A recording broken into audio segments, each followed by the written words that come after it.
Saludos y bienvenidos a su canal Iuréfilos, donde aprenderemos de derecho. En concreto, en este video veremos el concepto de comerciante.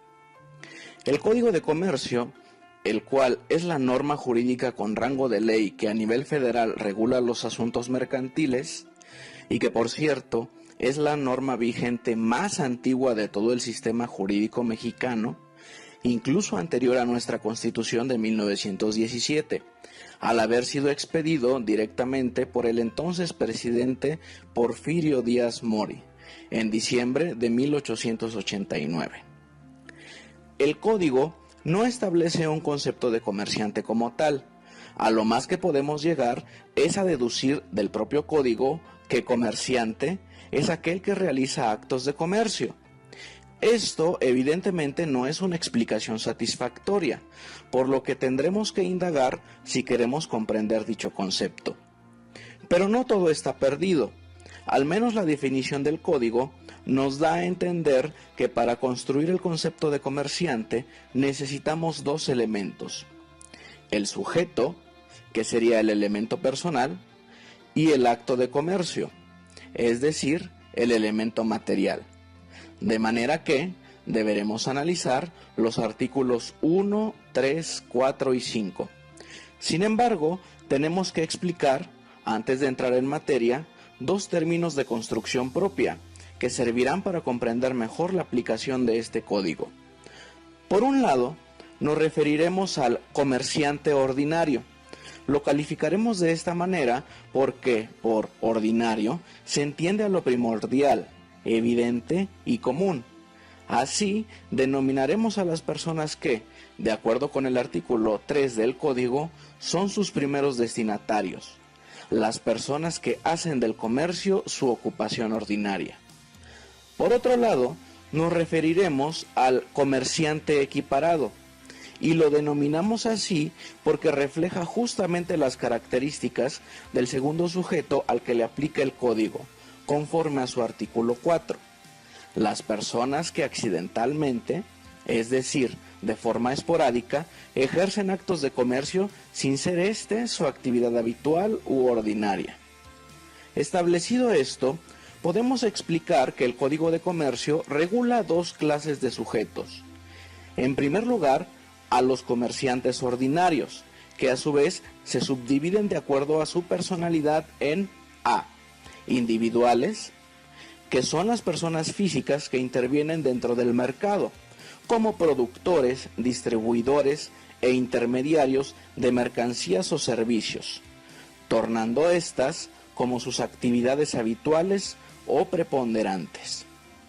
O B: colectivos, que comprenden de manera esencial todas las especies de sociedades mercantiles, las cuales se describen en el artículo 1 de la Ley General de Sociedades Mercantiles, a saber, sociedad en nombre colectivo, sociedad en comandita simple, sociedad de responsabilidad limitada, sociedad anónima, sociedad en comandita por acciones y sociedad cooperativa. No me parece ocioso hacer notar que, al exponer a los comerciantes ordinarios colectivos, ya no nos hemos referido a su intervención dentro del mercado o a la habitualidad de sus operaciones mercantiles.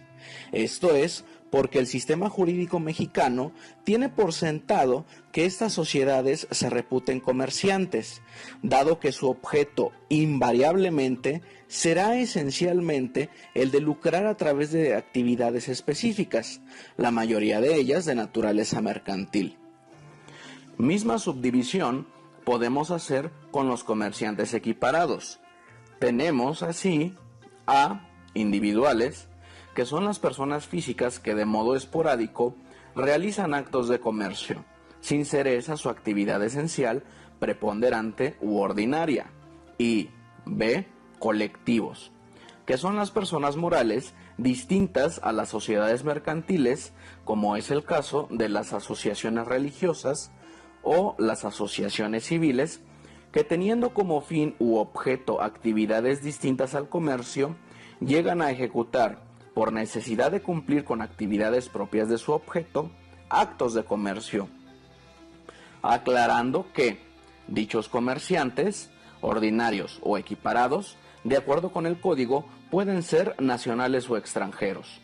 De esta manera, ya tenemos al primer elemento del concepto, que es el sujeto, y tenemos que pasar a explicar qué es un acto de comercio, pues de otra manera nos quedaríamos como aquellos diccionarios que definen, por ejemplo, limpieza como acción y efecto de limpiar. Los actos que se reputan de comercio son los señalados por las 25 fracciones del artículo 75 del Código. Para mayor facilidad, podemos clasificarlos en los siguientes grupos. 1. Los contratos cuyo objeto sea adquirir bienes con propósito de especulación. 2. Todos los que comprendan un proceso productivo: abastecer, suministrar, fabricar o manufacturar. 3. Las mediaciones y comisiones. 4. El depósito de mercancías. 5. Los que implican títulos y operaciones de crédito. 6. Todos los bancarios. 7. Aquellos en que se efectúe cualquier clase de navegación. Y 8. Las actividades mercantiles específicas. Estas son: A. La construcción. B. El transporte y el turismo. C. Librerías, editoriales y tipográficas. D. Casas de empeño y subastas. E. Espectáculos públicos. F. Seguros. G. Agrícolas. Y de estos grupos, por supuesto, aún podríamos reducirlos a las siguientes 4 básicas. A. La especulación con productos o servicios. B. El crédito y la fianza. C. La banca y los seguros. Y D. Los servicios y actividades industriales. Igualmente, podemos concluir que existen 2 formas de encuadrar en la figura del comerciante. La primera la denominaremos natural, y con ella nos referimos a las personas cuya naturaleza es precisamente mercantil. Esta se limita a las sociedades mercantiles referidas. La segunda comprende a todos los demás sujetos, que encuadran en la figura de comerciantes por medio de una forma que denominaremos fáctica, es decir, de hecho, debido a su realidad social. Dichos sujetos se consideran comerciantes debido a que practican actos de comercio. No es que su naturaleza intrínseca exclusiva sea el comercio, como la anterior, sino que en este caso es su conducta, no su naturaleza, la que los torna comerciantes. Aunque ya hemos construido el concepto de comerciante, ¿cómo podemos estar seguros de que un acto es de comercio y no civil? ¿Acaso la compraventa, por ejemplo, no es un contrato establecido por el Código Civil? Finalmente, entonces, propondremos un caso práctico para observar de modo muy simple las diferencias entre el régimen civil y mercantil. Establezcamos la naturaleza de un contrato de compraventa de automóvil usado. Si la compraventa se realiza para que el comprador, a su vez, revenda o distribuya el auto, nos encontramos con un contrato mercantil. El contrato deberá, de manera ideal, protocolizarse ante un corredor público o ante un notario, expidiéndose la refactura correspondiente, no importando si se trata de comerciante individual o colectivo. Mientras que, si ambas partes son personas físicas no comerciantes y el auto será usado por el comprador para su uso particular, bastará endosar la factura correspondiente a nombre del comprador. No será necesario que el vendedor refacture, y si fuera necesario pasar el acto ante fe pública, las partes solo podrán acudir a un notario para protocolizar el acto. En este caso, el contrato será de naturaleza civil.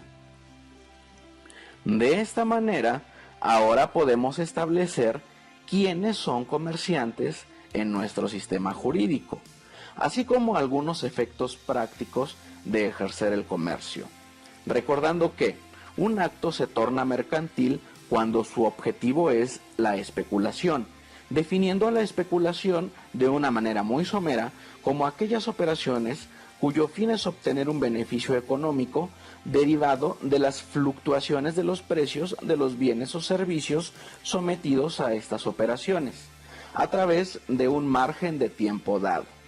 Un último ejemplo. Se especula con el dinero cuando una persona en México decide destinar un porcentaje de sus ingresos a la compra de dólares y guardarlos, para que, dentro de 5 años, los venda. Así, ganará la diferencia que resulte del precio en que los venda, menos el precio que haya pagado por ellos. O como comúnmente se dice, lo compró en 10 para venderlo en 20. Quedando a sus órdenes a través de los medios que ya conocen y que se encuentran indexados en la descripción de este video, me despido. No sin antes invitándoles a que se suscriban, si aún no lo han hecho, y a compartir el presente material para que nuestra comunidad crezca.